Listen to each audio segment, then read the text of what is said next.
गलत समय पर सेक्स करने का दुष्परिणाम शास्त्रों में संभोग के लिए उचित समय बताया गया है। संधि काल के दौरान तेज आवाज, संभोग, भोजन, यात्रा, बातचीत और शौच वर्जित है। 24 घंटे में 8 प्रहर होते हैं।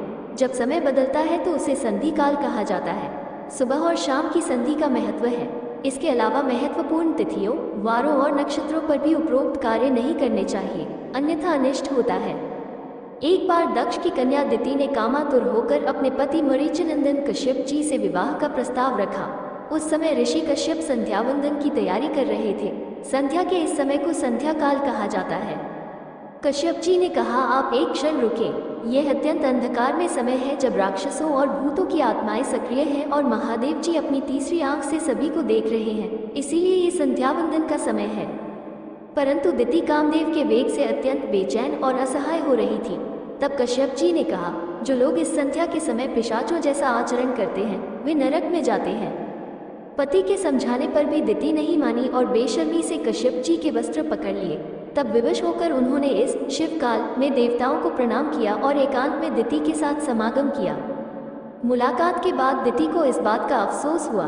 तब उसने कश्यप जी के सामने सिर झुकाकर कहा, मैंने भूतों के स्वामी भगवान रुद्र के विरुद्ध पाप किया है, परंतु भूत श्रेष्ठ मेरे इस गर्व को नष्ट न करें, मैं उनसे माफी मांगता हूँ। तब कश्यप जी ने कहा, तुमने अशुभ समय में संभोग की कामना की है, इसलिए तुम्हारे गर्भ से 2 अत्यंत नीच पुत्र पैदा होंगे।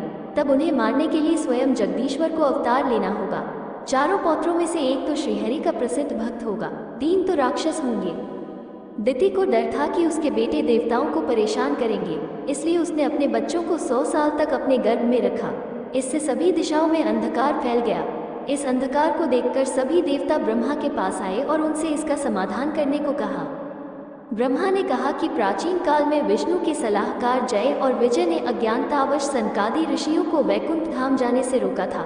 उन्होंने क्रोधित होकर उन दोनों पार्षदों को श्राप दिया कि वे अपना पद छोड़ देंगे और पापमय योन में जन्म लेंगे।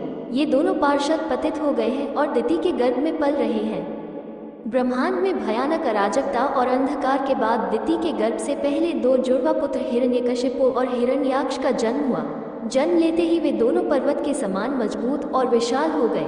ये दोनों आदि दैत्य कहलाए। बाद में सिंहिका नामक पुत्री का जन्म हुआ। श्रीमद्भागवत के अनुसार इन 3 संतानों के अलावा दिति के गर्भ से कश्यप के 49 अन्य पुत्रों का भी जन्म हुआ, जो मरुंदन कहलाए।